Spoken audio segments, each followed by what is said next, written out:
Hello and welcome to DDOCast episode 482, recorded live on Saturday, July 29th. I'm your host, Patrick.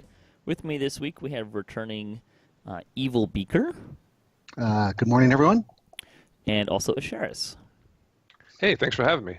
Yeah, welcome, guys. Should be a fun show. Our screenshot for the week is Death is Waiting for You in the 326th screenshot of the week.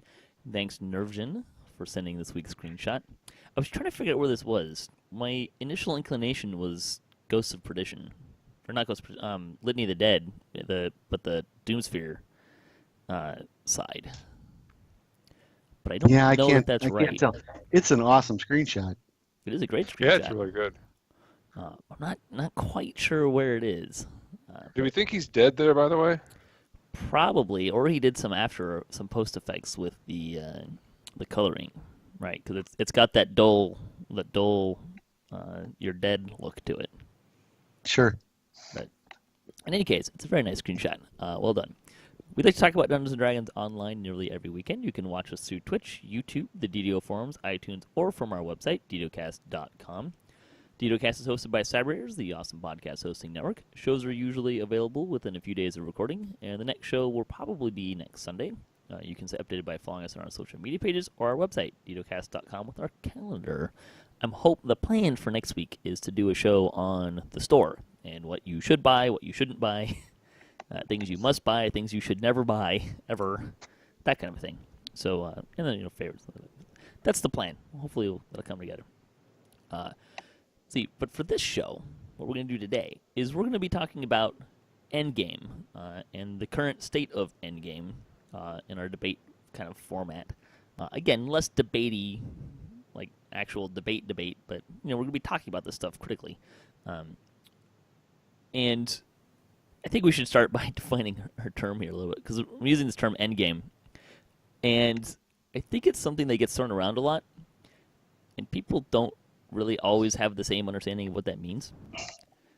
So for the purposes of what we're talking about today, when we're talking about Endgame, we're talking about playing at cap, or near the cap, right, level cap.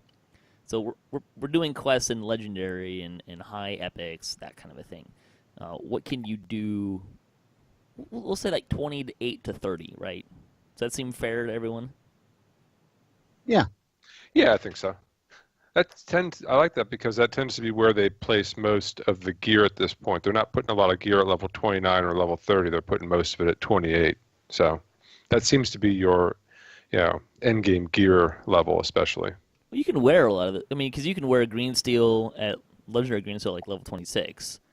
Thunderforge is less endgame now than it was at one point, but you can also consider Endgame to be kind of the newish stuff that came out, because it's usually there. But I mean, Thunderforge, you can do it, what is it, 22, 26, 28?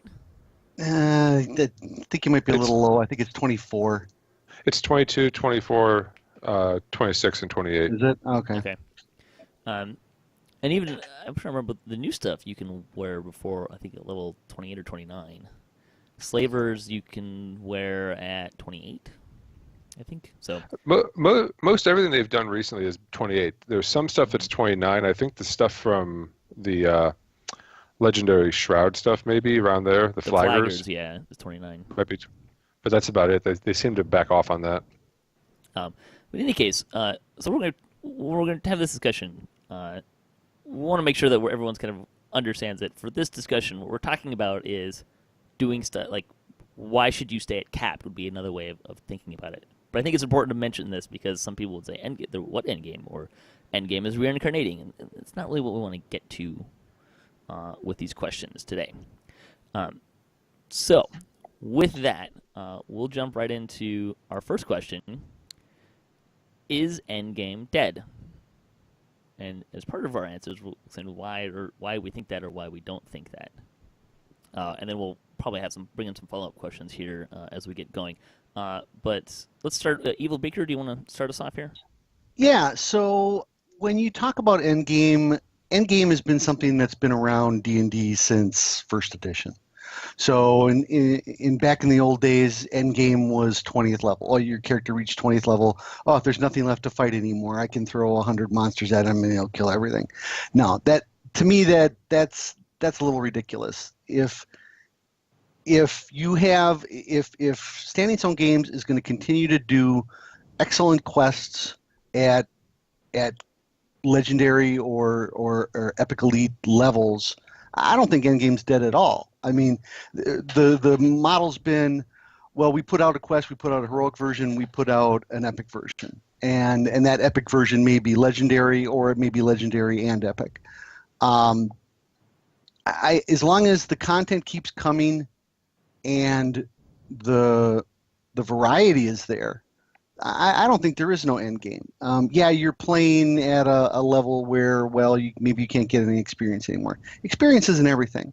I mean, we do quests all the time, a couple levels higher than what they are, just because either we want to get favor or we want to experience. Maybe we never did this quest before because we kept getting punted in the first half of it, so we go back and we do it at a higher level. I don't think that if people think that 30th level is all there is to DDO, then they're not experiencing it the way it should be. Okay. Asheras, what do you think? Well, I don't think Endgame is dead, but I think it's definitely in a coma. I think that it's on life support for sure. I think that there's some issues right now that are making it such that players aren't spending a lot of time at cap. And I think one of the things that SSG has done is they've created a lot of systems recently that have valued playing levels 1 through 20 especially. The racial reincarnations and the Reaper XP trees both have a lot of advantages when you're running that at lower levels, and there's a lot of power to be gained there. So the people who are looking to have a lot of character progression are seeing a lot of value in doing that, and there's not a lot of character progression you can get at cap. And typically what you get at cap is you get a gear progression, or your progression comes from gear for the most part, and there's just not a lot of things there. What we do have there are things that have been around for a while already. Even Slavers is coming up on about a year now in age, and Legendary Shroud's been out for at least 18, 19 months. So there's just not a lot of things to do there that's compelling right now, and I think that's contributed to the fact that there's just not a lot of people keeping their characters at level 30 because there's just not much to do. We also relatively recently had a level cap increase, and historically, when you look back, every time the level cap increases, that has a tendency to invalidate all the previous level caps loot and a lot of the previous level caps raids and content, and so then they have to kind of rebuild up this at cap content volume.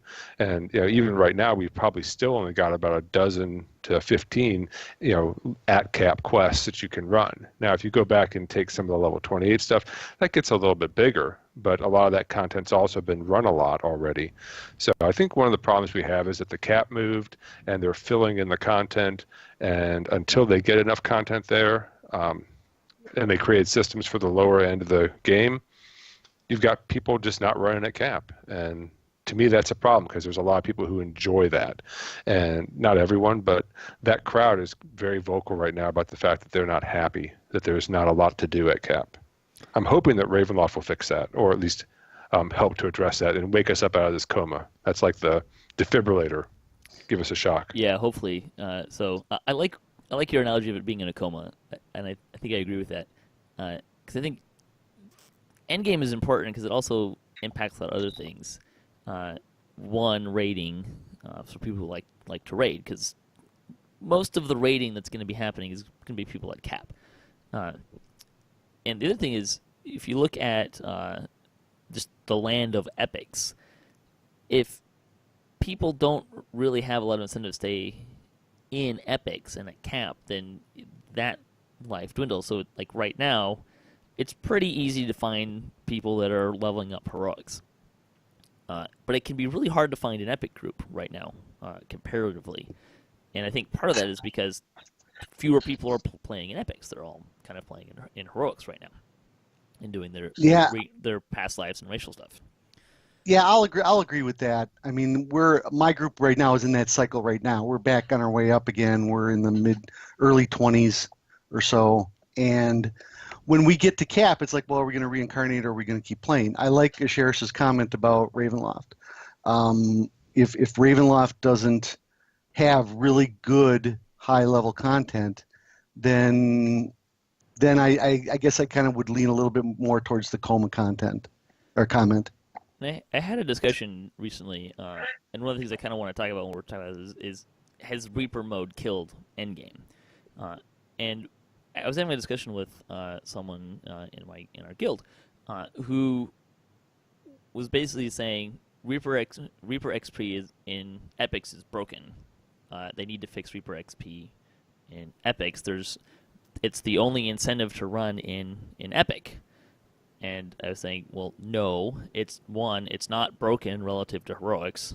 The progression keeps going, and you can actually, I mean, Ash and I ran the new quests we were doing like R3, R4, and we were pulling in like 1,800 Reaper XP in. I mean, the quests we did all 5 quests in 2 hours, and we did one of them twice because we got to the end fight and he fell through the wall. The end boss fell through the wall. So I don't feel like our pacing was worse than heroics. I think it was actually pretty comparable if we took those same people and went in heroics. So I don't think that the Reaper XP is broken. There is an issue, though, that if you're talking about repeating quests, then again, it's the same, but why would you repeat quests in heroics, right? You just keep going because you're going up in XP. But if you're at cap, you're not gaining XP other than you're probably not gaining normal XP for any viable reason. It's all about Reaper XP. And with what we talked about, there's such a limited number of quests that if you just keep rerunning them, the Reaper XP per minute isn't very good. Which I get. I don't think that means Reaper XP is broken. Like the Epic's not broken compared to heroics, but it's a problem. The problem is that the systems are different. When you're leveling, they've built this bravery bonus system into the process so that if you go back, say 5 to 8 years, the way you worked through a TR or a leveling process was that you repeatedly ran the same quests over and over and over again, because the way the XP system was designed in heroics, that was more favorable. Sure.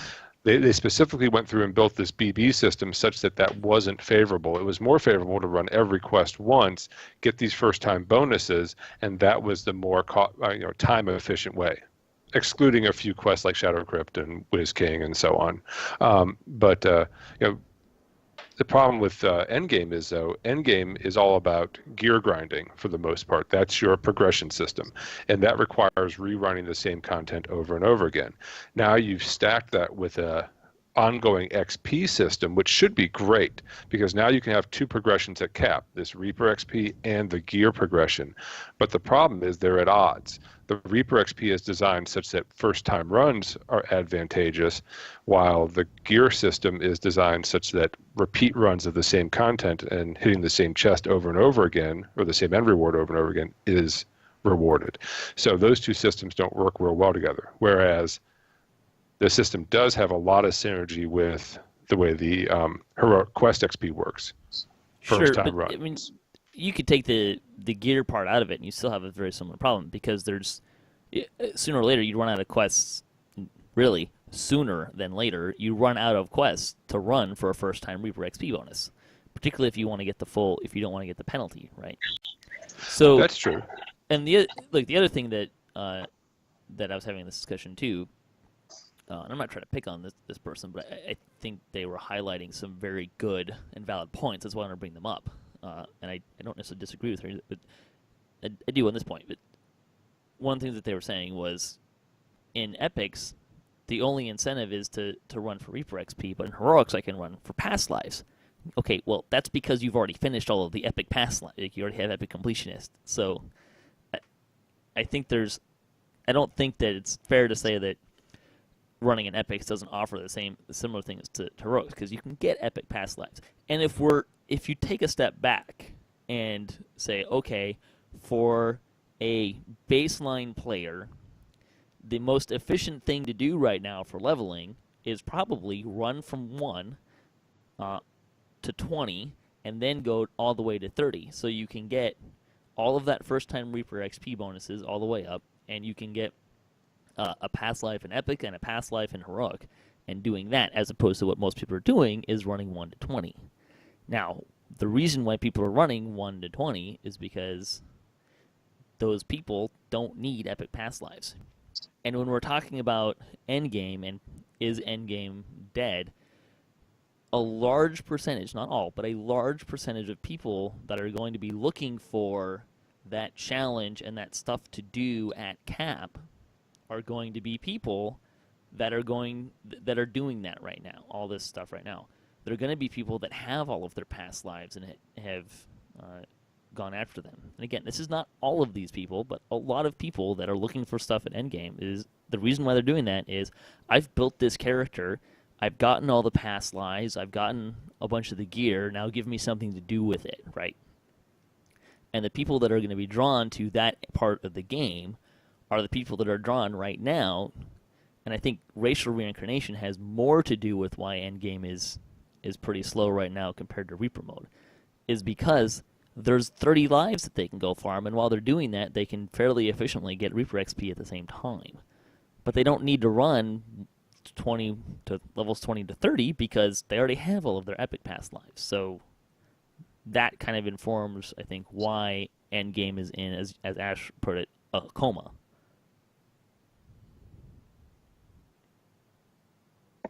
Yeah, I agree with all that. Yeah, same here. I think that was a little bit rambly. Hopefully that was easy to understand. But one thing that you touched on, though, Patrick, is the people playing uphill, and then when they get to 30, well, what do? Do they stay at 30, or do they reincarnate, or do they, do nothing? I think that's an important point. So if you want to gain all the benefits of reincarnation and the gear benefits of having an epic completionist, then you're going to keep doing that route. Then when you get to 30, then there isn't a whole lot to do but go back to 0. So what my group does is we got guys that are in the 28 to 30 level. When those quests come out, we play them, but then we tend to stay more down towards the lower end, and we have one character that we work up and down. I think that might be what a lot of average players are doing right now, I would like to think. Yeah, I think people are generally going to be running in one of two boats. Either they have one single character, and that character is going through a grinding process, or they probably, most people have, at least the people that are really going to be talking about Endgame, it's dead. This doesn't really apply to newer players because they haven't gotten to this point yet. But right. A lot of these players, they're going to have someone, at least one character at cap probably. Right? Most of these people, I would say, guess, are playing somewhere between 2 and 5 characters. Probably not equally, but they're probably going to leave some of those, whoever they're not doing life grinding at cap or near cap, right? So I think you do get that, but there's not. The other thing that we have to consider too is, Ash, you were talking about gear, and I think it's a good point to bring this into play. Is if you're going to sit at cap, what are you going to do? Grind some gear. Okay, Slavers did pretty well for that. Again, we didn't have racial past lives, but the next incentive piece was riding the storm out, and I like the raid. There's some things that if I could, I would change, but I like the raid. But I think it's a pretty fair critique that the loot in there is not overly compelling for most people. There's a couple of nice pieces of gear. Also, I think the electric damage and stuff is kind of a turnoff and there's a lot of puzzles, and I know Ash and I know a guy who typically raided a lot. He doesn't like this raid because of all the puzzles. He doesn't enjoy the puzzles and all the electric trap, the electric damage that's constant is kind of a barrier to entry for newer folks. So I think all that kind of combines to, okay, what's the quote endgame content right now? Riding the storm out, newcomers, black and blue. What are the other options? Getting racial past lives and Reaper XP. I don't really like the loot out of the raid, so I'm not going to grind out the raid. I don't like the raid, so I'm not going to grind out the raid. I like racial past lives and I like Reaper XP, so I'm going to go do that. And I think a lot of people fell into that boat. Yeah, I think, on the topic of riding the storm out, I think riding the storm out is a good raid to be in a stable of endgame content.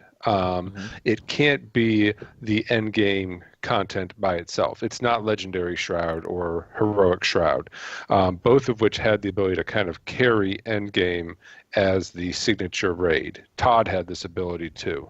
Certain raids have that ability because the loot is compelling and is widespread across a number of builds and the content's fun. Yeah, exactly. Well, yeah, but RSO is not that kind of raid. RSO is more along the lines of a Reaver's Fate or a VOD or a Hound. It's a good raid to have as part of a raid train, and it's got some loot that's specific to some builds that's interesting. But it's not going to be something where there's something for everyone, and it's something you can really grind out heavily by itself. It needs some complementary pieces, and that's really what's just missing right now for the group who wants to stay at cap and just enjoys the challenge of doing tough raids and things like that beyond getting rewards and progression. So I think this is a great natural transition to our next question, is what do we want to see for a viable endgame?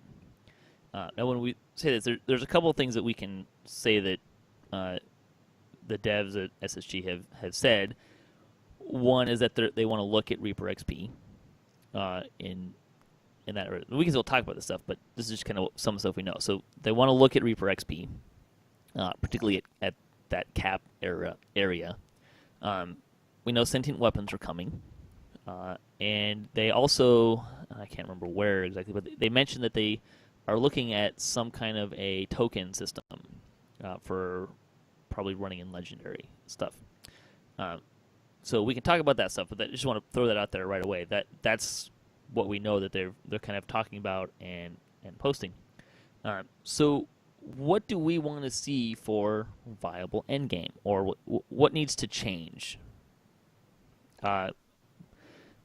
Evilbeeker, you want to? Ash just kind of went, so maybe Evilbeeker, you can chime in here. Yep. So my first thought would be, well, what don't we have now? Okay, if you look back at D&D or even other MMOs, what does DDO missing?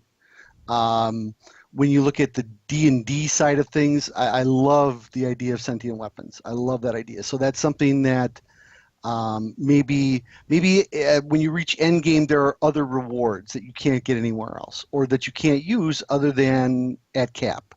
Okay, so maybe there's a sentient weapon that you can only use at 30th level. Maybe there is a quest that you can only do at 30th level. Or off the top of my head, what's one thing that Lord of the Rings Online has that DDO doesn't, and that's playing a monster or large PvP area. There's a lot of things that you can say, well, what doesn't DDO have when compared to other MMOs that make those MMOs, not to copy anybody, but you can only rerun an idea so many times. Maybe at 30th level you can transform yourself into something else. There was everybody was talking Asimirs a while back. Well, when Asimirs get real powerful, they can transform into other things. So there's a lot of different things that you could say, well, what else can I add to the game at 30th level other than rerunning quests over and over again? And make that another goal, kind of like getting to back in the day when 20th level was capped. Hey, I can get to 20th level and I can reincarnate. Oh, that's awesome. And then you'd see people running around the marketplace with the little squiggles next to their names, and that was a big achievement. Well, that's a little old right now, so what's next? Reaper wings? Yeah. Well, I was just going to say that. I said, well, yeah, but that's so hard. If I'm a 30th level character, maybe I glow, or one of the guys in my group, he loved the confetti thing that would happen. He took that feat immediately. I said, well, right, don't you want this one that does this? He says, no, I want confetti coming out of my ass, So I think that apart from quests and new content, and maybe go back and upgrading some of the older quests. Everybody says they would love a legendary veil or an epic veil. I mean, that's one of our favorite places in the game right now. It has been for years. But I would say let's look at what DDO doesn't have when compared to D&D and maybe a couple other similar games.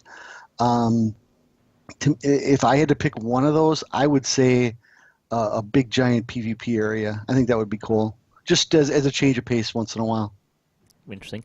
Although DDO historically has not exactly been big on PvP. I mean, they did add it at one point. It kind of seemed to fall flat. I'm not saying it wouldn't still work, but no, but it's as a change of pace. So Sure. so if you play in a PvP area, maybe the goal is to do this, and then hey, guess what? There's a reward at the end that you can vie for. What would be really cool is if you could get. I don't want to say like you would get to keep someone's soulstone, because that would be an inventory management problem. But if you remember the card, like the collector card things that they did.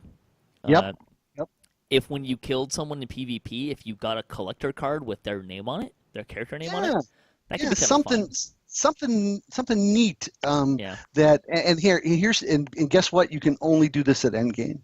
Sure. And make it something different. I mean, new quests. I mean, there are always going to be new quests, new content.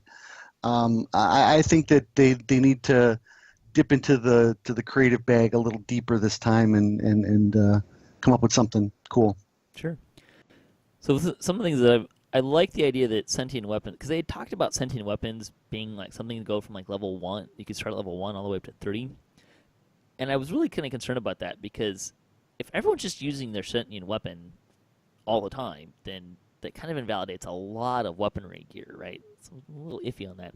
I like that if they make it just like and I don't want to say just level 30, because I think like 28 to 30 is kind of a good range to allow a lot of this stuff to happen. You don't have to be just at cap. I'm not necessarily opposed to it just being at level 30, but 28 to 30 is a good range for me. So I like that that's going to be, or it appears to be something that's going to be focused on this higher level. So if you want to increase that, you got to play at these levels.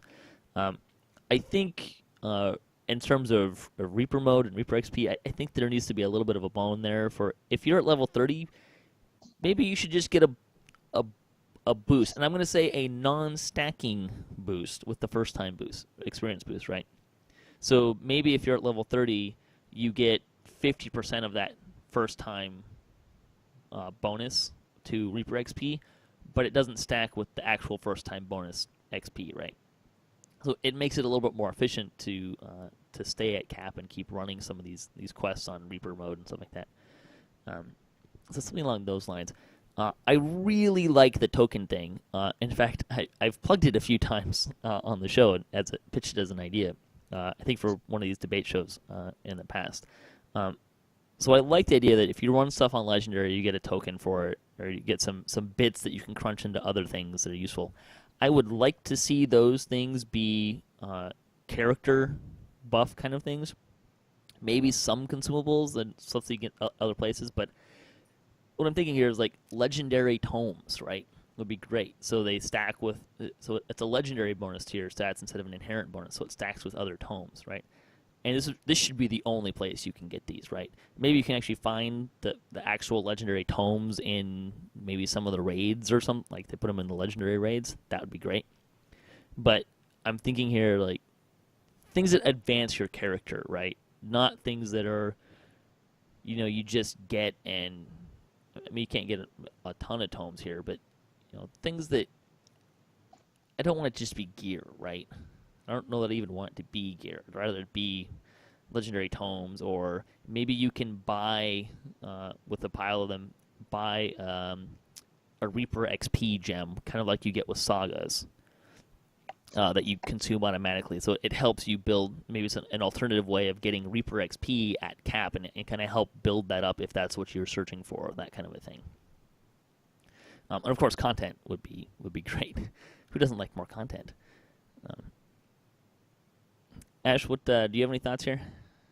Yeah, I mean, I like what both you guys have said on this one. And, when I look at what do we need to do to kind of, solve this problem, I think back to what I kind of consider to be one of my favorite times in playing DDO, which was the 2009 to 2012 range. And I look at it and I say, not necessarily we want to go back in time, but just what was good about that. And what was great about that was TR was new. So you had this method of character progression that encouraged you to go back and run 1 through 20.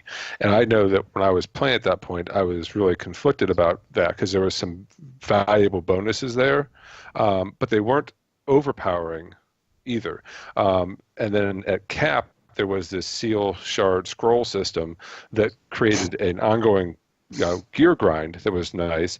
And then there was also this ton of content. Over time, I think we had somewhere in the neighborhood of like 40 or so 6-man quests. Plus, we had about almost a dozen raids that were viable with loot you wanted, and and that were challenging. And there was also this challenge level too to it. Those epic quests were tough. Epic raids were tough. You needed people playing with good characters and with good skills and paying attention and working you're as a talking team. about when epic was just epic. There was no epic normal hard or. That's correct. Yes, I'm talking about back old Epic days. Yes, exactly. The normal hard elite stuff came in 2012 with the release of Menace of the Underdark, and prior to that was what I'm talking about. And so I think Reaper gives us challenge level ability with the scaling thing. So that's kind of checked off. What we need though is we need the content at cap. We don't have that. We need 5, 6 raids up there, more preferably, as close to even a dozen or so. That'll create that volume, so you're not running the same thing and getting grinded out on it. And I think we've got a couple there. We've got RSO, we've got Legendary Shroud that still has value. Tempest Spine is fun, and it's a good just loot farm because of all the chests, but there's the actual end loot isn't all that great at this point, and probably won't be once we get into what else is coming. But Ravenloft's going to have 2 raids, so we're getting there. But building up the content's important. They've got to get us more content, more things to do. Sentient weapons sounds great. I think that if that's something that is only available in epics or in a cap, that's great too. I think that's a nice progression system. I'm excited to see what they do there. I think you could have a whole show about what do you want to do with sentient weapons and what are some ideas you could kick about. But that's a neat thing. I think that they've got that challenge there with running TRs and everything like that for racials and all that. They just need to balance it out with some more content and some more systems. The token thing's great. And I'm not sure what they could do with that. I like the idea of what you said, character progression, things beyond just another loot grind. One of the things I didn't like about the Seal Shard scroll system was that it was indeterminate. You could literally go for years and years and thousands of runs and never get what you want with no progression. We have. Yeah, same here. I still don't have an epic ring of spell storing on a character that I want, and I've run Wiz King and Demon Queen and everything, many times. Actually, the one thing gear-wise I think would be nice if they put in the legendary tokens thing was buy whatever scroll, seal, shard you want. Yeah. They've been out long enough. Let's just make them, make them more, scrolls or shards are more expensive than seals, are more expensive than scrolls. But can we have a way to get these that's not just shot in the dark every time? Yeah, I think that's a great use for these token concepts, is to take these grinds and say, okay, now you've earned these tokens. You get to decide what you want to do with it. Do you want to get legendary tomes that increase your MRR, your PRR, your MP, your skills, your stats, whatever? Give people those options to increase their character in some way. Give them the ability to get some materials that they may want for slavers or shroud or, a seal, a shard, a scroll, whatever, but allow them to choose. I love the Saga's end reward list just because there's a lot of stuff on there. You can get renown, you can get XP, you can get tomes. I mean, there's all kinds of different stuff. And I think the more options like that you give players with these earns, where they're earning progressively, and then they know, hey, I need 1,000 of these, or I need 2,000 of these, and then I can get what I want. Remnants work that way, and I think remnants are a great thing. I think the pricing model might be a little off, but that's a different story. I think that the tokens are a great idea. And I wish there was more things you could do with the old Epic tokens of the 12, and the raid tokens that came out of there besides just buying Hearts of Wood and some augments. I think that but rather than looking at an old system, give us some options with these tokens, and give multiple different paths, because the more paths you give, the more longevity the system has. People will follow these different paths. Yeah, I would say I don't think you want to have it give raid gear or anything like that, but No, and that even they have the rune, they gear have the in runes for that. general. Yeah, exactly. You got the runes for that. But yeah, and the interesting thing becomes how do you want to collect them? Because it almost seems like it would be worthwhile.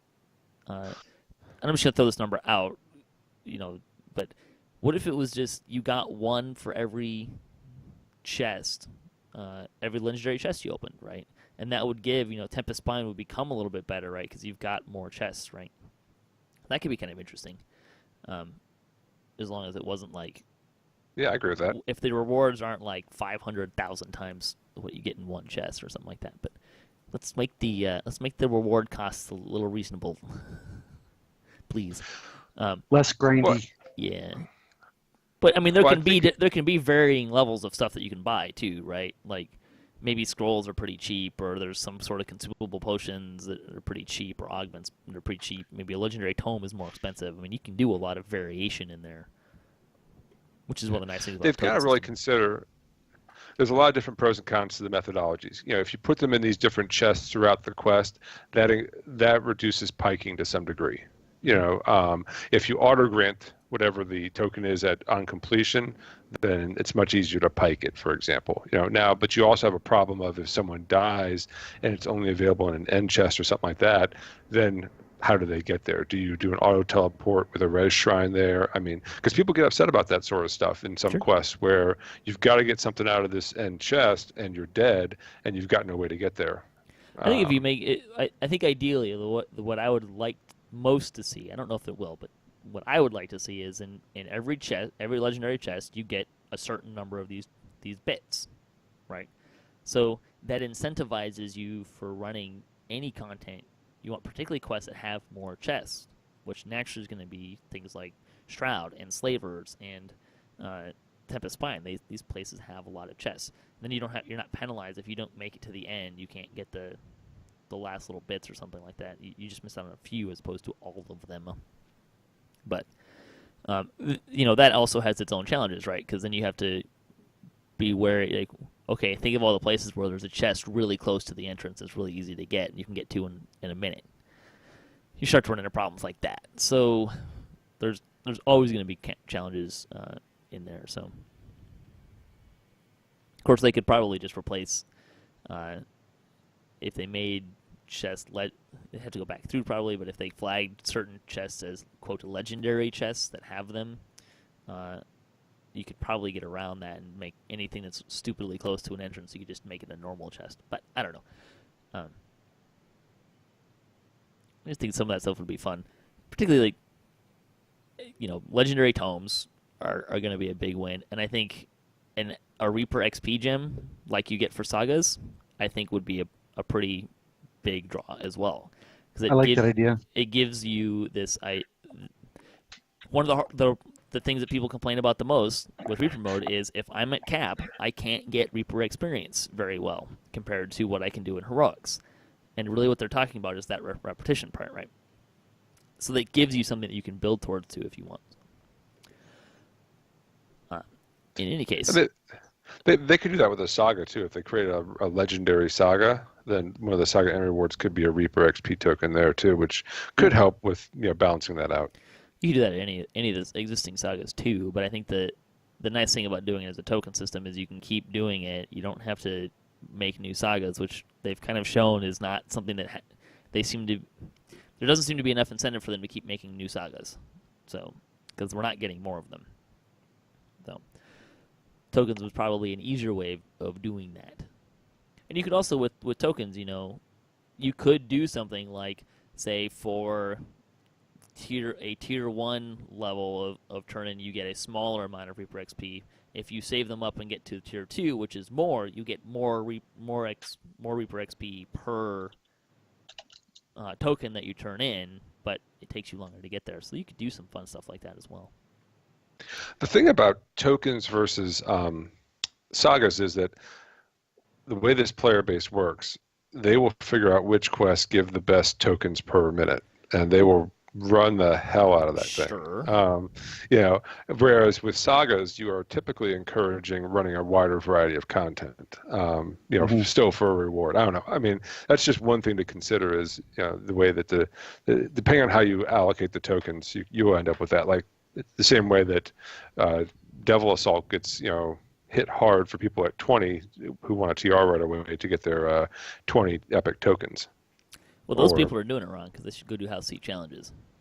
Well, yeah, that's true. Yeah. But, I mean, that's always going to be a problem. But that's what I say. I think, let's make it based on chests, or something like that. So it's not based on completions. But let's make it similar to the heart seed system. We'll call them legendary heart seeds instead of tokens. The only problem with that is I don't want to choose. When I get to my end reward, I don't want to choose between heart seeds and these legendary tokens. That's a great point. Yeah. I mean, that's just kind of that's no. Fun. Well, but if the equipment stinks, and typically it does. I mean, unless it's a certain quest. I mean, the heart seeds are always a great alternative, or combinations of valor. So. I mean, you can use epic tokens as a pretty good analogy, right? Or do a similar thing. It'd be cool if you could pick one up when you kill a monster in legendary. That'd be nice. I think I would like to see it expanded so it's not just the end chest. And I don't know that I want them to have to spend a lot of time figuring out which chest gets how many of these bits, these legendary tokens. Maybe just make it across the board, make it easy. If there's certain chests that become clear easy farming marks, then make them not drop them, but make that the exception rather than the norm. I mean, that's my 2 cents. Maybe they'll listen to it and help, and it'll help them. They may not. I don't really care. Even one other thing that just popped into my head was treasure bags. Let's come up with something else cool other than. Well, I mean, that's what the epic tokens did. Now they just auto gather instead of you have to go pick them up. But which always begged the question: why don't remnants and treasure bags just auto gather like scrolls and epic fragments? But I want to move on to our next question, which is Reaper mode extending the game's life? Asheras, do you want to start us off here? Yeah, sure. I'll start us off. I think that Reaper mode overall is extending the game's life and will extend the game's life. I think that it's kind of initially not necessarily had the impact that it was intended or that maybe some players thought it would.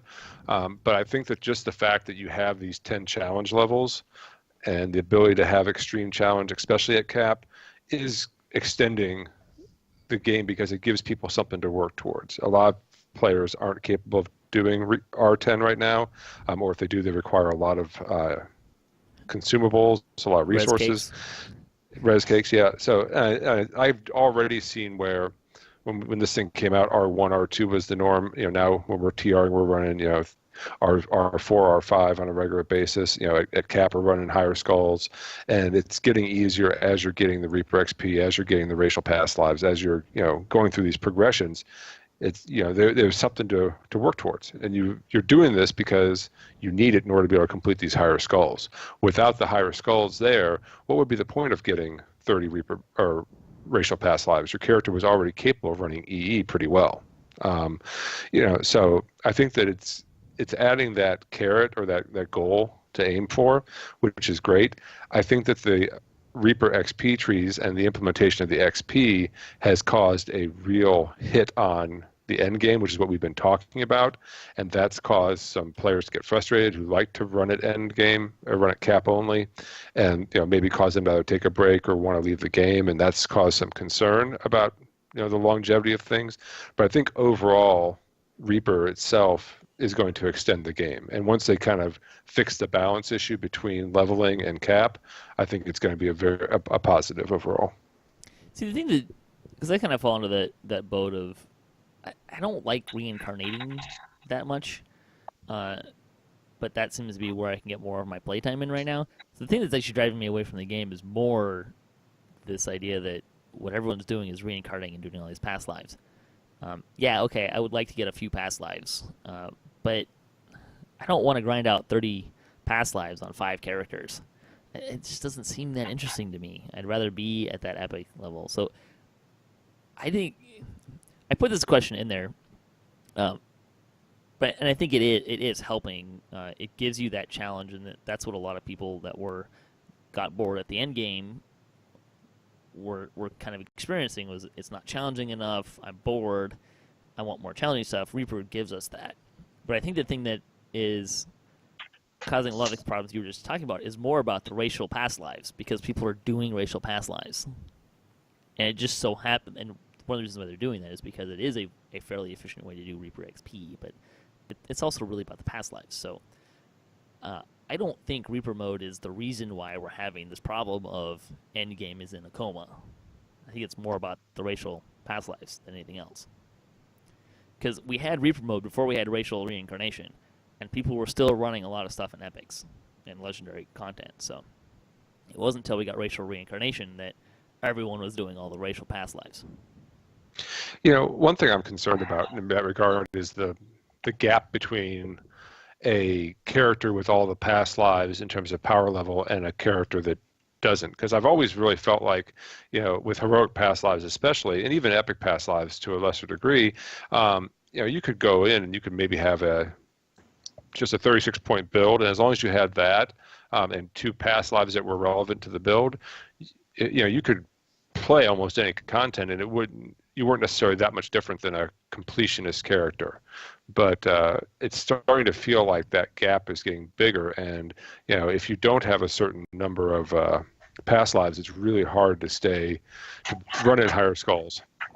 I think the Reaper XP is creating a bigger divide than past lives ever did.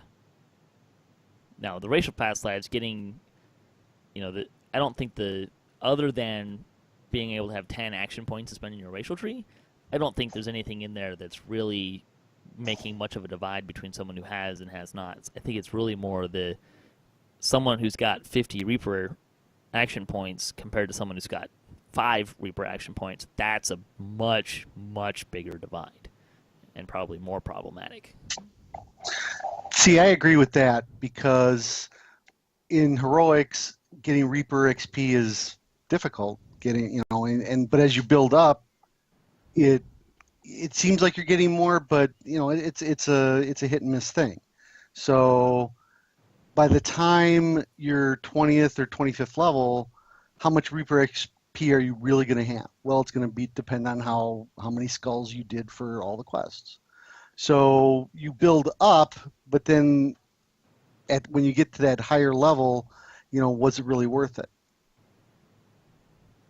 I think Reaper XP is this funny thing in that, so with past lives, it's kind of like you're building a foundation, right? You just keep adding things to your foundation, and it gives you a better character to build off of. Reaper XP is more like a snowball rolling down a hill, in that the more you do, the bigger your snowball gets, and the faster you go, and the more bigger your snowball gets, right? Assuming the snow hill is infinitely long. So as you do more and more and more, you get faster, and you're moving faster than everybody else. Whereas the past lives, it's just, okay, well, looking at 2 players, one's got a really nice, solid foundation. The other one, the foundation isn't as good, but the house more or less looks the same. So. Yeah, and that's kind of how I feel about it. I mean, Reaper is a good addition to the game. Whether it extends the game life, I think a little bit it does, but I think there's more that needed. What can we build around Reaper mode, like your token system, different kinds of bonuses that you get in Reaper mode, or different treasure drops that you get in Reaper mode, things like that. I think that we got a good foundation for it, but it's the higher you get, the more questions you have, whether it really is a benefit or not. So I think that you need to build more around it with your token idea and things like that. There's something you could get buy with the tokens is a Reaper XP potion. That could be nice. Yeah. Yeah. Anything else you want to say on this, or should we move on to the next question? Oh, good. All right. Yeah, I think we're good. Let's move on to this question. And this is actually Asheras' question that was submitted during our survey period. But I thought this feels like a really good conversation to have this question in. And the question is, can DDO attract new players at this point?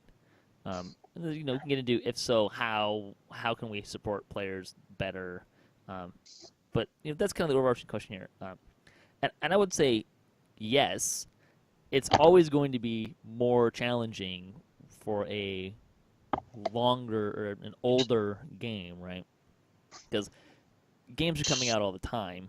I don't know how many new games come out every year, but if you start looking at people who like to play games, okay, board games, video games, console games, computer games. I mean, there's a lot of games vying for attention. So I think we can attract new players. I think doing stuff like Ravenloft and Temple of Elemental Evil helps bring people in. I think the trick, though, is getting them to stick and showing them that you want to keep playing this game. I think the biggest challenge to that, though, is I don't know how to get around this exactly, but the biggest challenge is the growing divide between someone who's entering the game and someone who's been playing the game for 15 years. Well, 11 years. Particularly as, like I was talking about with Reaper XP, is that little bit of a snowballing thing where you just keep getting farther and farther and farther away from everybody else.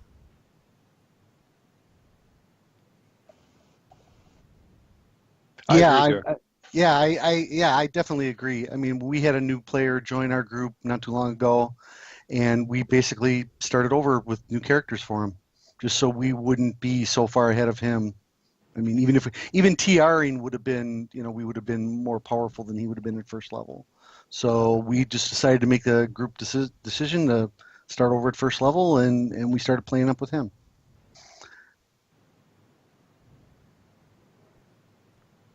Yeah, it almost seems like it's less about what can Standing Stone Games do and more what can players do. Because if you draw them into a community, then they're more likely to stick, right? Yeah, absolutely. I mean, look at for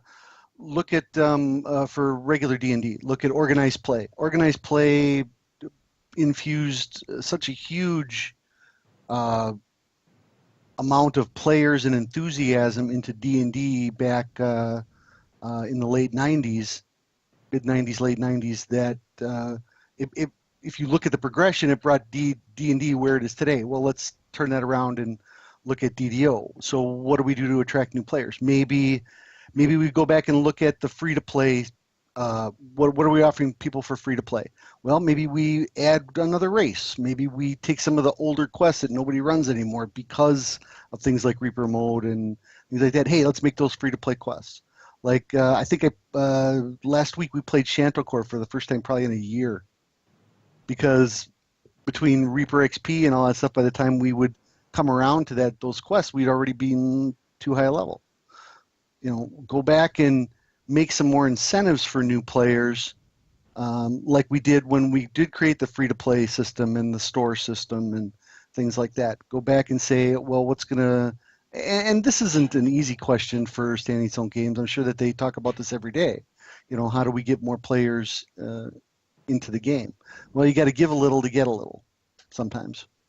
So here's a couple really bad ideas that I can throw out here from an SSG standpoint. One would be have a new player incentive program.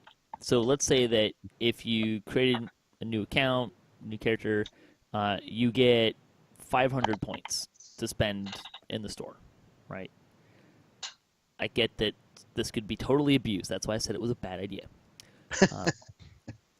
But I'm glad you clarified that. Yeah, I get that it could be abused. So maybe you put some safeguards and say that you can only buy content, or like you get 500 points to buy, or maybe a better way of doing it is say every month, let's say a new, and there's a rotating content pack. So if you become a new player during this month, you get this content pack for free. Or if you become a new player during this month, you get this content pack for free, or something to that effect, right? Well, the only problem with that is that new players might not know the importance of that unless there's somebody that they're Sure. in the game they're playing with.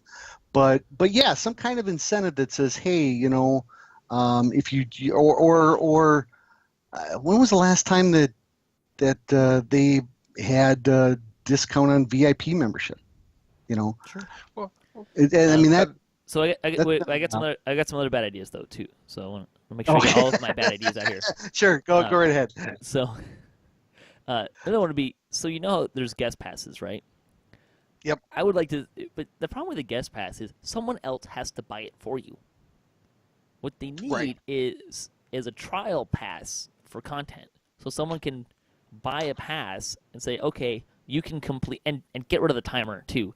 You can buy a token, and that will give you access to that content until you complete 5 quests from that content, or something to that effect, right?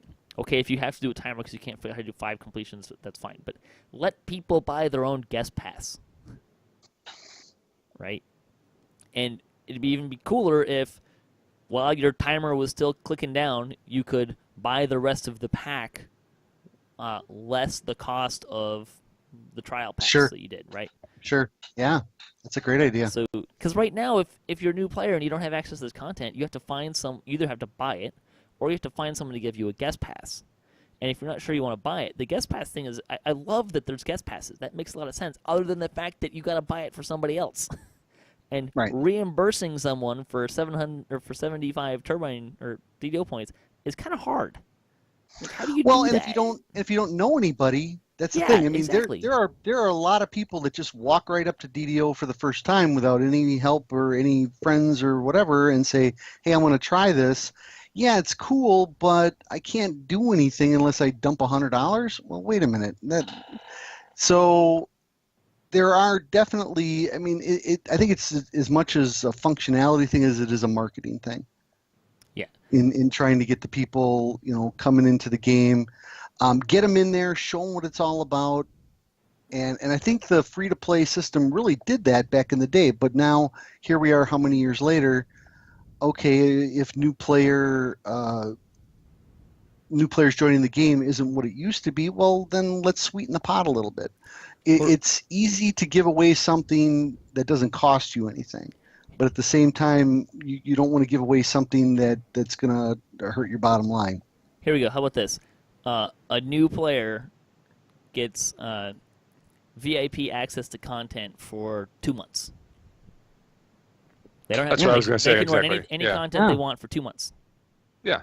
Yeah. Well, what would be overpowered about that? I agree. Maybe not 2 months, maybe a month, but yeah, they call it a trial VIP, and they don't get the extra TP and that sort of thing, but they get the content access and the race and class access. Yeah. And because it's a trial one, they can still buy content packs or buy races and such. Because one of the issues I have with the VIP is that while you're VIP, you can't buy any of the content or any of the packs. So even like if it goes on sale, you can't get it.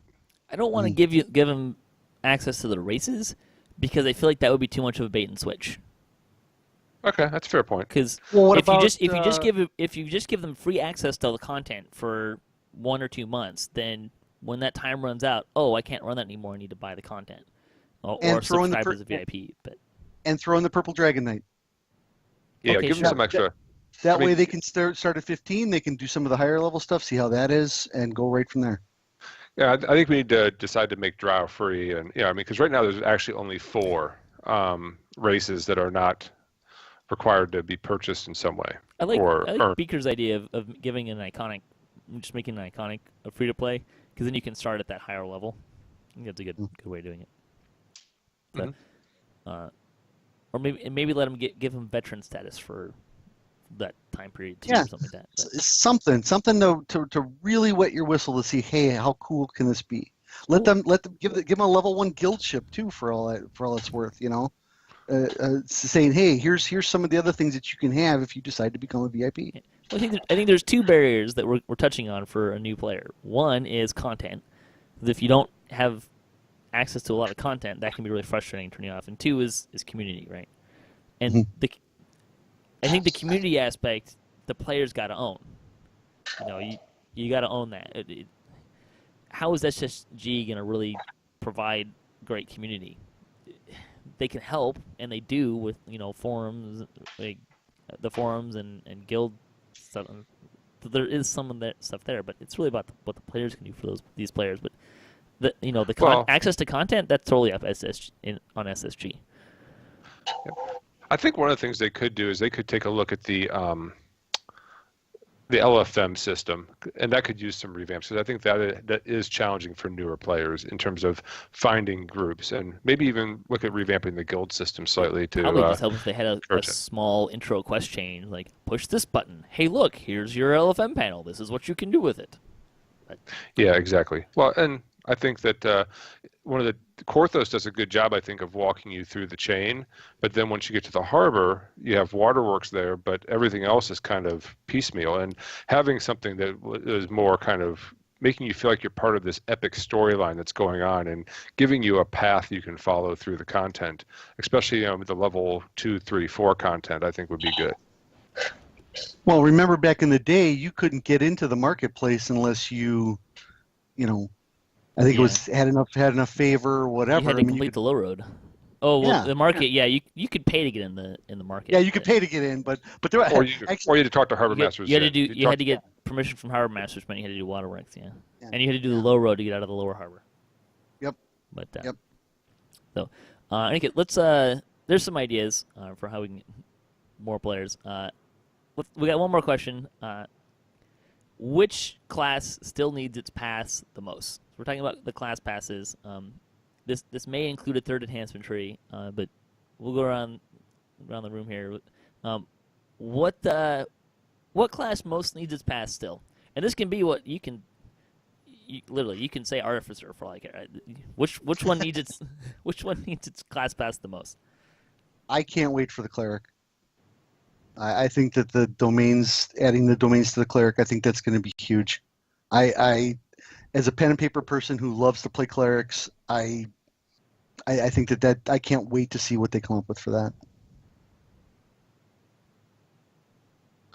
I think that the cleric domains look really, really fun. I'm concerned about the favored soul class a little bit though, and I think it needs a pass badly because of the domains. The domains are making the clerics look really good, and they've got 3 trees, which although they're not great, are decent. But the favored souls only have the 2 trees, and they're not looking particularly robust at this point for anything. When I've lined up their feature set versus what the clerics will have with the domains, I just don't see where they make a lot of sense to be a melee, to be a ranged, to be a DC caster, or to be a DPS caster or anything. And of all of them, they seem to have the least going for them. At least a sorcerer can say, hey, I can do elemental DPS like crazy. A wizard is still a great CC or insta-kill class. A druid still has the wolf form, the bear form, some unique spells. They got a lot going for them. Even if they need a 3rd tree in the past too. Artificer just got a bump on Battle Engineer. I think they're in better shape. But that favored soul, especially after those cleric domains come out, is looking really, really weak. Yeah, I remember I made my favored soul, and the intention was that my cleric would be primary healing, second, and then kind of evocation DC build. And then my favorite soul would be healing and light spell power damage. And my cleric does more light damage than my favorite soul does. This probably has more to do with the fact that the cleric is higher on my depth chart and has more gear going for him. But it always seemed kind of weird to me that I could kind of do more with that character. I would say druid. The reason why I say druid is I get that favorite soul needs some love. Artificer also needs a 3rd tree. The thing with druids is, one, SSG has said that the only thing propping up this class right now is a bunch of bugs. So they need to fix the class before they can fix the bugs. So that's a problem.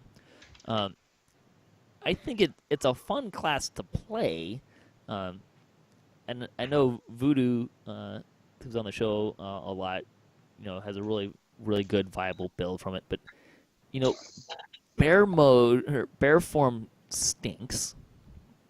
It does. It's terrible. And I think I can pretty fairly say that because seriously, how many people do you see running around in bear mode?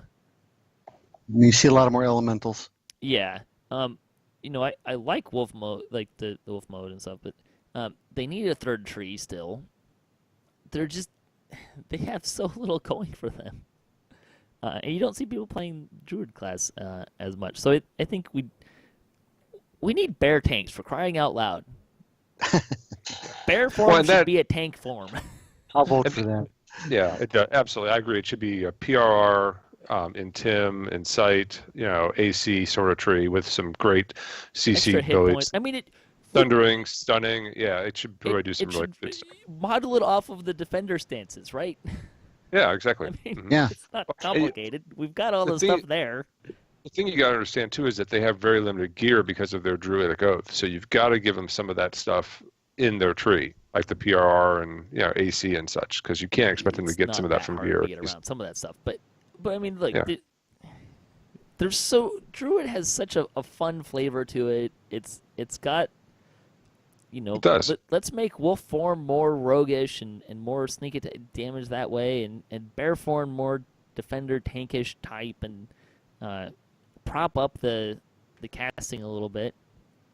There's your 3 trees right there. I'd like to see them do more with summoning too. I think that would be neat if that was like kind of Sure, the druid yeah. thing. Give your pet some more ability, give some extra stuff there. That would make them unique and give them a flavor that no other class has. And it doesn't necessarily need to be an OP endgame metagame thing. It can just be a fun thing. Well, I mean, But- for sure Well, they should pull the because warlocks in Enlightened Spirit, the Aura tree, right? Warlocks have the 3 things for summoning creatures. That's way better than everything the druids have, and druids are more of a summoning class than anybody else. Or make it easier for druids to charm creatures or something like that. Some kind of benefit there too. I think would be great. I mean, Because every time I try to charm another wolf or another wild creature, it fails every time, and I'm like, what the heck? I think it'd be kind of fun too. Prop up their summoning and bonuses to summons a little bit, but.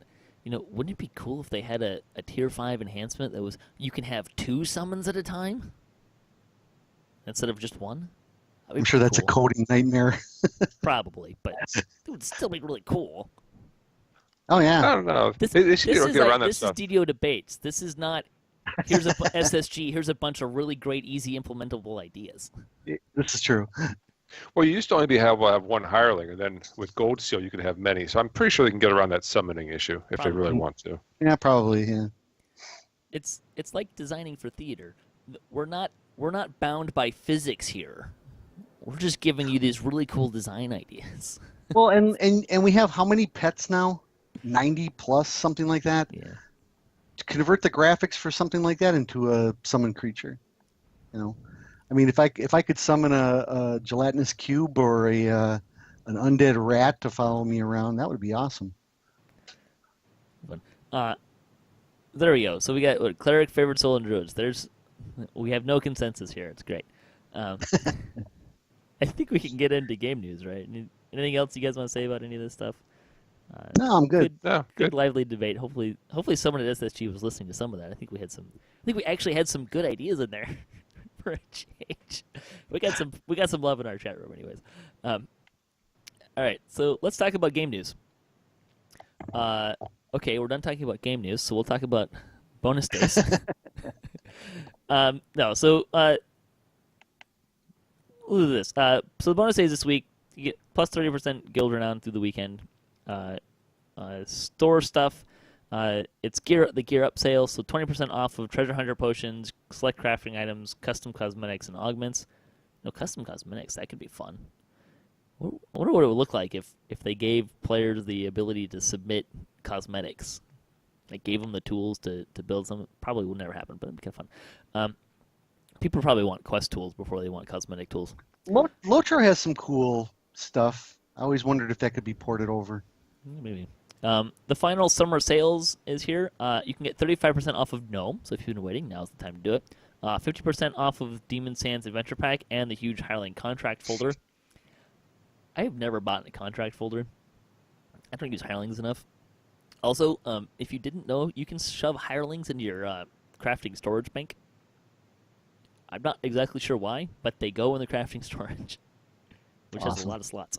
I think I mentioned on the show, I lost my the level 3 hireling you get with the starter pack. I lost him in there for like 2 months. I couldn't find him, and then I found him finally. Let's see. The fun one, you can get 75% off of Tomes of Skill plus 4. I believe that includes UMD tomes. So It does. I wow. bought 4 of those. Those are only 300 TP for plus 4 UMD. It's a I know great where buy. I know where I'm going after the show. Yeah, there you go. You can also get 75% off of the Traveler's Terrific Trunk. This is amazing. Which is what? So I think that comes down to 1,000 turbine or 1,000 DDO points, right? No, like 600 or 700. It's Is it really low. 700? It's low. No, it might be 900. It might be I 900. think it was like 900, just under 1,000. So Yeah. we'll conservatively say 1,000 points. Now, the reason why this is terrific is you get 5 Sovereign 1 potions, which retail cost is, what, 2,000 points? Yes, correct. So, Wow. So you get 5 of those for half the cost. But wait, you get more. You get a ton of Bigby hands. I need to figure out something to do with these. You're not helping yourself. Yeah, I know. I will help, though. Just wait. You get 5 major Slayer potions, Slayer count potions. Those are great. Which Those are awesome. probably retail for about 1,000 points anyways. And then you get 5 potions that increase your remnants, how many remnants you get by 30%. That's pretty cool. It's the only place you can get those. You get some cheesy cosmetic outfit that you can sell. It's not bound. And then you also get a bunch of Omni spell stone and dust pieces. So, but it's essentially 50% off of Sovereign XP potions with a bunch of other stuff. So it's a good deal. Yeah, it's a great deal. I bought a bunch of them. Yeah, Very happy with that sale. I spent the rest of my turbine points. Maybe I should have got the plus 4 UMD skill tomes, but I kind of figure that my characters either can use UMD or they can't, and the extra plus 2 isn't really going to take effect until what, level 16, 15? About that, yeah. I think Mhm. you get the plus 3 at 11. I think you get the plus 4 at 15. Yeah, if I'm not mistaken. I find that my characters land in one of 2 places with UMD. They can use it in heroics, or they need epic levels to use it. It's kind of one or the other. So Yeah, it's a bit hit or miss. the coupon for the week, you can get an Enchanted Repair All kit with the coupon code Repair All. That's pretty nice. I will be saving that for when we do Reaper 3 Shroud. Yeah. Um, That's a nice one to grab. I mean, just kind of keep in your back pocket. My problem is that I've had the repair jennies for years, and I had them long before we had Legendary Shroud, and then we started doing Legendary Shroud Elite, and we get to part 2, and like everything's broken. Like, I should have brought a jenny. Yeah. I was gonna bring that repair. I think they're actually free, but I was gonna bring that repair, a 3D jenny, whatever. I was gonna bring that the next time I did this, and I said that last time, and here I am again, forgetting to bring it. So there you go. All right. Before we get into community news, I did want to talk about Update 36 a little bit.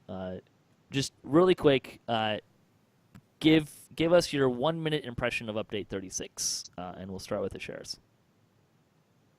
I really like Update 36. The quests I thought were new and fresh. I mean, I know the mobs themselves weren't fresh, and they were reusing some artwork, but the artwork they were reusing was from dungeons that haven't gotten a lot of play, per se. And just the storylines were unique. There was some cool new mechanics. There's an optional where there's a lava floor that's got some unique mechanics, which I kind of enjoyed. Yeah, it's just they have some nice flavor. There's the one quest where you can get the overconfident buff and so on and so forth from an optional, and I just really enjoyed it from that perspective. Thought it was quite fun. And the end boss of the whole chain is unique, and it sounds like it's something we're going to be revisiting on a regular basis based on the the last Ask the Devs you did. So I liked it. I would probably say B+. Yeah. Evilbeeker? Yeah, everybody in my group, we love the look. It was fresh. I know some of the graphics were reused, but it was a combination that we hadn't seen before, between the cavern walls and the ruins and the little orange light guys. We love the look of it. The quest itself, we thought the storyline was really good. The end boss was a big surprise, but we also liked the feel of it, all the way through. I think it was well worth the time and effort. I give it A-. I thought it was surprisingly well written. Mhm. The storyline and I probably got 60 to 70% of the storyline in the one run through that I did, but the writing I thought was really good, and like why are these quests here and what are we doing in those quests was kind of interesting. There were It some was kind of it was very D&D. I yeah, like that. there were some interesting mechanics. Absolutely. I liked the lava room. I wish Hmm. that would have been more of a thing. Like I kind of have a similar problem with Slave Lords, where some of the best flavor parts were like side things that could have been. I'd like to see used more, right? Like the Yeah, I bee hope they trap bring that back and make that actually a part of a quest that's, yeah, mandatory or the compelling. the reappearing platforms was kind of neat, but it was just such a small part. I like the golems doing some work for Yes. us. That was kind of a neat flavor. Yep. Um, I'm still not sure how I feel about the Sure. Scottish dwarves. We should talk about a little bit Oh, beforehand, it's okay. um, it was a little jarring when I realized it. I do appreciate that it sounds, and I hope this is actually true, and I'm not really insulting over this, but it really sounds like the DM is trying to do a Scottish accent, and either he's not very good at it, or he's intentionally not being very good at it, because they are pretty cheesy Scottish accents. Um, but other How than long have we have? How long have we had cheesy Scottish pirates though? I mean, come on, that's our thing is cheesy Scottish voices. is it? I don't remember. I don't. Yar yar, yar yar sounds Scottish or whatever. Does he? I thought it was more of a gravelly voice. Is it? I have to Okay. go I listen don't to know. him. I mean, at this point, when I run that quest, I'm not listening to the DM stuff hardly at all. But I thought that you were talking about we were talking about this before the show, and you had some thoughts on that. Why don't you share some of the history there? Because I thought that was kind of interesting. Well, their Scottish sounding dwarves go way back. I mean, you're talking some of the earlier computer games. I think the dwarves always had a little bit of an accent, and I think just unofficially it's just kind of carried through the years. It's just, how do elves sound? How do dwarves sound? Well, we really don't know, so we impart what we think. Well, you think old, gruffly guys with big mustaches and beards. Well, that's Scottish, right? So I think that kind of hung on over the years. But I like it. I think it's a great flavor. Right. With that, we'll get into community news. Did have the 242nd Chronicle. Our Ask the Devs episode from last week got a shout out. We had Servalin, Torque, Nobob, and Cordovan on the show. I did see some discussion in some other places about this stuff should be on the forums. There's no written up form of this interview. There were some players that wrote up some synopsis in the forum thread for the DDOCast post from last week. So if you're looking for kind of a written transcript, you're probably not listening to this because you probably listened to that show, which was shorter than it would be to get to this point in this show. But it is generally written out by my players.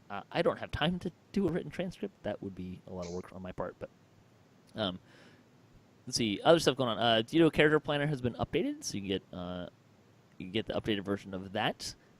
The player spotlight is Phil 7 delves into debuffing bosses and reapers. So that's kind of a fun little topic there. The comment for the week: what is a little-known dwarven mining tip? Keep your beard tucked in. Stick it with the pointy end. There you go. Pointing in first. Everything's better with ale. Always true. There you go. The see, DDO Players News once again suffered the random number curse with the 141st episode. The Damsels of DDO had their 72nd episode, so you can listen to that. The podcast is out for that as well. Mickey checked out update 36, even though it ran into a pretty sick mind flare in her latest streaming with Even. The Elite Raiders of Kyber ran Feast of Famine on Rebirth 3, so you can watch that video. Pre-Novice Forger picked up a guide to the pit for a first attempt at recording gameplay. Best of luck to you with the recording. It's not as hard as it seems. It's really not. In case you're wondering, I use open broadcast software. It's pretty intuitive. So you just keep banging around and you'll figure it out pretty quick. Bachelor Gore streams DDO regularly on Twitch, so you can also check out that one as well. Let's see, and Cordovan went to the desert for Easy XP in the latest weekly Wednesday lunchtime live stream. He Twitches, or just Twitch, but he does a weekly Wednesday lunchtime live stream, then he also does one on Fridays. So you can check those out. Let's see, some blogs for the week. Full Moon Fury talked about the mines of Tethymar in a blog post, so you can check that out. DDOCast news. DDO Splat's still going. We tried to do Vaughn 5. It didn't go horribly well. Oh, we made it to the end, and then we got flattened like a pancake. Spoilers. So, but you can watch that fun shenanigans. Also, the scavenger hunt is still going on. So if you'd like to participate in that, you still got about 5 weeks left, I think. It goes through Labor Day, which is the first Monday in September. So you got lots of time there. I did clarify one rule this morning, though. The kill X number of things in a quest, that's supposed to be you, not just the party. So make sure it's your kill count. But I did clarify that. And then Gen Con is coming up. Let's see, what is that? The 17th to 20th of August, I think? Something like that. But if you're going to be in Gen Con, first of all, if you haven't bought tickets for Gen Con, you're probably too late. Don't just go and expect to get tickets there. They don't actually have that many tickets. I think they're almost sold out. They are selling out. It's down to single days, I think. Yeah, and I think as of the last DDO Players episode, they were down to maybe, I think it was Sunday and one other day. Thursday. Probably Thursday. I think it wasn't, but I'm not sure. Really? I think it was a different date. But in any case, if they're not already sold out, they will be shortly. So if you want one, you better go buy one. So buy one soon. So yeah. In any case, I was going to try and pull up a question to answer, but the internet's not working very well for me, so I don't have any questions. So I think we'll just close out the show. So thanks for listening, especially the folks in the chat room and being a part of the show. Really appreciate you guys hanging out with us and chiming in. Thanks to Evilbeeker and Asheras for joining me today. Anything you guys wanna plug before we head out? Yeah, I will. If you are a fan of D&D, and I hope you are, if you're listening to this show, and you're a fan of Lord of the Rings, give a check out to the Adventures in Middle-earth 5th edition role-playing. Our group is going to be playing that very shortly. We love it. In fact, DDO Players News has a review of it posted right on the front of their website. So if you ever wanted to, if you never played pen and paper before and you're looking for a familiar world to play it in, that's my recommendation. Ash, anything you want to plug? No, I'm good. All right. Thanks to all the other contributors for DDOCast as well. And thanks to Standing Stone Games and Wizards of the Coast for making DDO happen. And thanks also to Cyberbears for hosting the podcast. Helena of Kyber in our chat wants to mention that if you are going to Gen Con, Jerry is passing out swag as well. Probably mostly at the gathering spots as well, but it's a good thing to mention.